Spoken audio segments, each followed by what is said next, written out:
Assalamualaikum warahmatullahi wabarakatuh.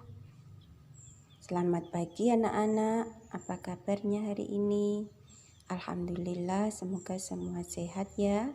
Anak-anakku, masih dalam pelajaran 6 kisah keteladanan Nabi Yusuf alaihissalam dan Nabi Syuaib alaihissalam. Hari ini kita akan belajar kisah keteladanan Nabi Syuaib alaihissalam. Sebelum kita mulai pelajaran hari ini, marilah kita berdoa terlebih dahulu. Bismillahirrahmanirrahim. Rabbi zidni ilma warzuqni fahma. Amin ya rabbal alamin. Anak-anakku, kita mulai pelajaran hari ini kisah teladan Nabi Syuaib alaihissalam. Anak-anak, untuk lebih jelasnya kisah teladan Nabi Syuaib alaihissalam, anak-anak perhatikan cerita kisah keteladanan Nabi Syuaib alaihissalam berikut ini. Kawan-kawan sekalian, kaum Madian adalah sebuah bangsa yang pandai berbahasa Arab. Ibu kota kediaman mereka diberi nama Madian. Kota Madian juga dikatakan berhampiran dengan kota kaum Nabi Lut alaihissalam, iaitu Sodom.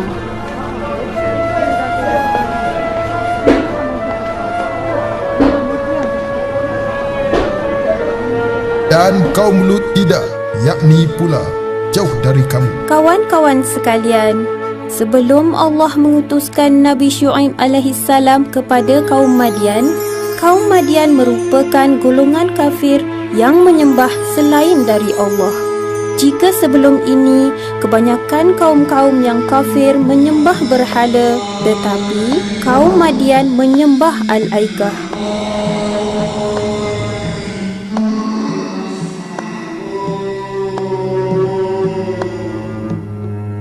Al-Aikah ialah sebatang pokok aik yang di kanan kirinya dilitupi hutan tebal.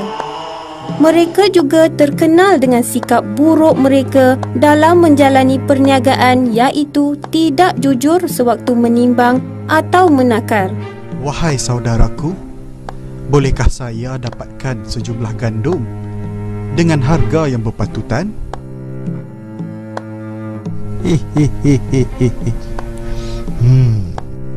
Mereka sering mengurangkan sukatan di dalam urusan jual beli daripada jumlah sebenarnya. Harga yang berpatutan ya, tahulah aku. Seperti Rasul-Rasul sebelum ini, Nabi Syuaib alaihissalam juga telah berusaha menyampaikan risalah Allah kepada mereka. Baginda mengajak mereka semua menyembah Allah dan tidak menyekutukannya.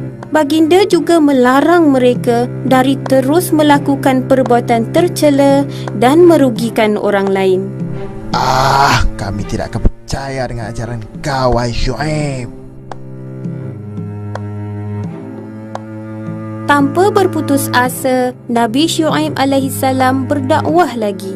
Baginda menegaskan bahawa pentingnya menegakkan keadilan dengan bersikap jujur dalam menetapkan sukatan dan timbangan serta menghentikan kezaliman.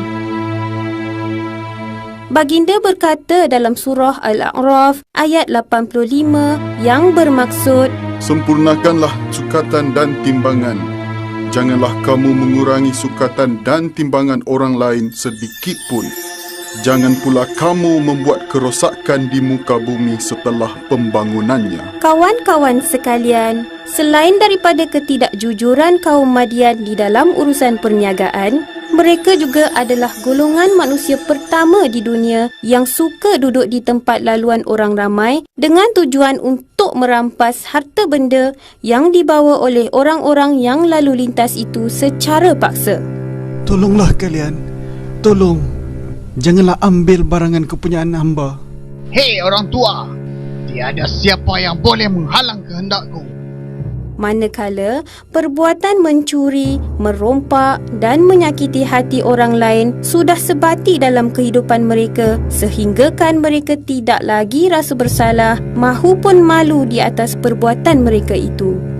Dan di antara golongan yang suka diganggu oleh kaum Madian ialah pengikut Nabi Syuaib alaihissalam yang beriman. Melihat perilaku kaum Madian yang semakin buruk itu, Nabi Syuaib alaihissalam memberi ingatan kepada mereka bahawa apa yang mereka lakukan itu adalah salah dan berdosa, serta harta yang mereka perolehi itu walaupun banyak tetapi haram dan tidak berkat. Seterusnya, baginda mengingatkan kaumnya lagi bahawa sekiranya mereka terus-menerus menentang risalah yang dibawanya, akan mendatangkan azab yang pedih ke atas diri mereka sendiri, seperti mana kaum Nabi Nuh, kaum Nabi Hud, kaum Nabi Soleh dan kaum Nabi Lut. Dalam surah Hud ayat 89 ada mencatatkan peringatan Nabi Syuaib alaihissalam terhadap kaumnya, iaitu yang bermaksud, Wahai kaumku, pertentangan ini janganlah menyebabkan kamu menjadi jahat. Akibatnya kamu akan ditimpa azab seperti menimpa kaum Nuh, kaum Hud, kaum Soleh dan kaum Lut sendiri, yakni yang masanya tidak jauh dari kamu. Namun, segala usaha Nabi Syuaib alaihissalam menemui kegagalan. Mereka tidak mendengar seruan baginda, malah mempersendakannya. Walaupun dipermainkan oleh kaumnya, baginda masih tetap tidak berputus asa, malah tetap bersabar dan bersikap lebih lembut kepada mereka. Baginda tetap berdakwah kepada mereka dengan mengatakan bahawa apa yang baginda dakwahkan itu merupakan perintah Allah yang membawa kebaikan kepada diri mereka sendiri. Kawan-kawan sekalian, adakah sikap lembut Nabi Syuaib alaihissalam itu membawa kesan yang positif kepada kaum Madian? Tidak, malah mereka lebih menentang ajaran yang dibawa oleh Nabi Syuaib alaihissalam dan secara terang-terangan dan menambahkan lagi kesesatan mereka. Nabi Syuaib alaihissalam berusaha lagi menyampaikan dakwahnya dan berkata, Mohonlah ampun kepada Tuhanmu dan bertaubatlah kepadanya.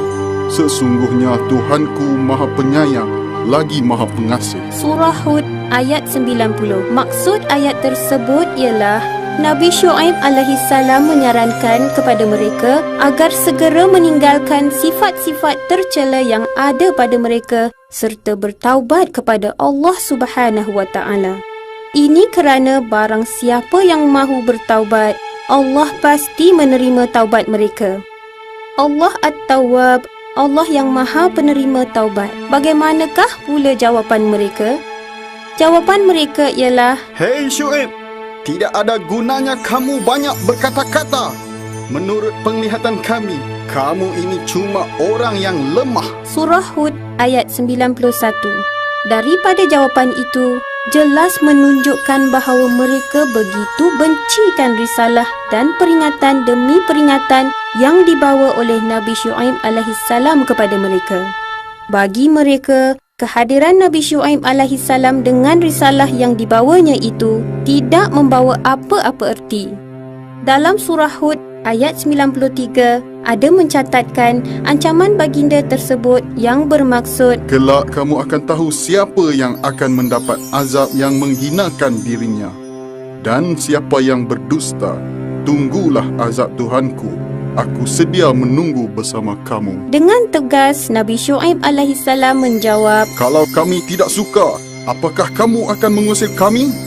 Kalau kami kembali kepada agama kamu setelah Allah menyelamatkan kami daripadanya, bererti kami telah melakukan kedustaan yang besar terhadap Allah.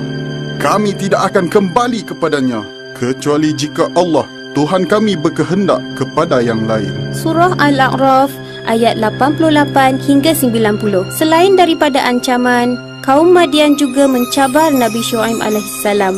Mereka berkata, Maka jatuhkanlah kepada kami gumpalan dari langit kalau kamu termasuk orang dapat dipercayai. Surah Asy-Syu'ara ayat 187. Melihat kaumnya yang amat degil itu, Nabi Syuaib alaihissalam berdoa kepada Allah yang Maha Adil agar memberi keputusan terhadap kaumnya. Baginda juga bermohon pertolongan dari Allah agar memelihara keselamatan pengikut-pengikutnya yang beriman.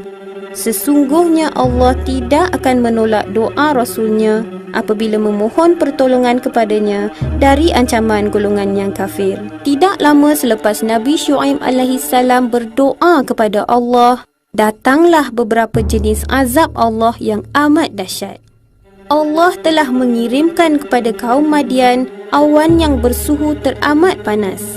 Ini bermakna mereka telah mengalami udara yang sangat panas dan bertambah panas dari hari ke hari.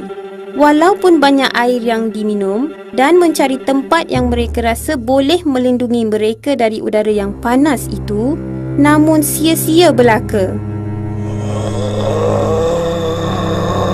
Keadaan ini berlanjutan sehingga 7 hari.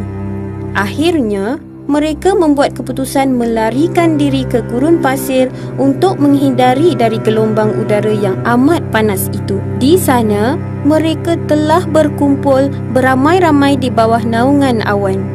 Apabila jumlah mereka telah mencukupi, maka Allah telah mengirimkan kilat petir dan diiringi oleh gempa yang amat dahsyat, seterusnya disusuli oleh suara getaran yang sukar digambarkan.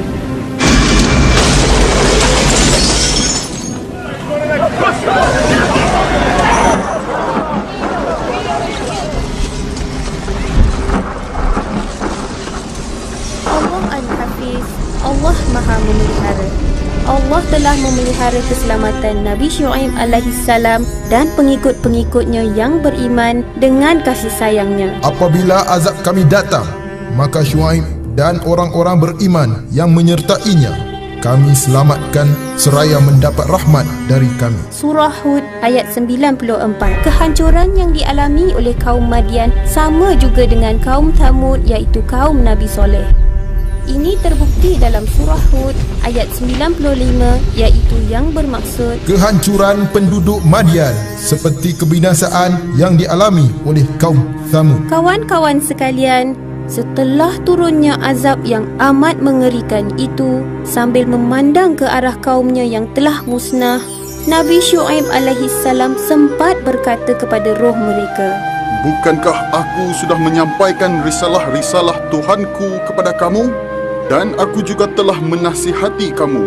Untuk apa aku menyesali kemusnahan orang yang kafir? Surah Al-A'raf ayat 93. Apa yang dimaksudkan oleh Nabi Syuaib alaihissalam ialah baginda telah berusaha bersungguh-sungguh dalam menyampaikan risalah Allah dan memberi nasihat kepada mereka. Maka, untuk apa mesti baginda menyesali akan kemusnahan kaumnya itu? Ini kerana mereka sendiri tidak mahu menerima nasihat dan tidak takut pada azab Allah Subhanahu wa taala. Sesungguhnya orang-orang yang tidak beriman kepada ayat-ayat Allah, yakni Al-Quran, Allah tidak akan memberi petunjuk kepada mereka dan bagi mereka azab yang pedih. Demikian anak-anakku kisah teladan Nabi Syuaib alaihissalam. Semoga kita semua bisa mengambil hikmah dari cerita kisah Nabi Syuaib alaihissalam. Bu Nur akhiri dulu pelajaran hari ini dengan bacaan hamdalah. Alhamdulillahirabbil alamin. Wassalamualaikum warahmatullahi wabarakatuh.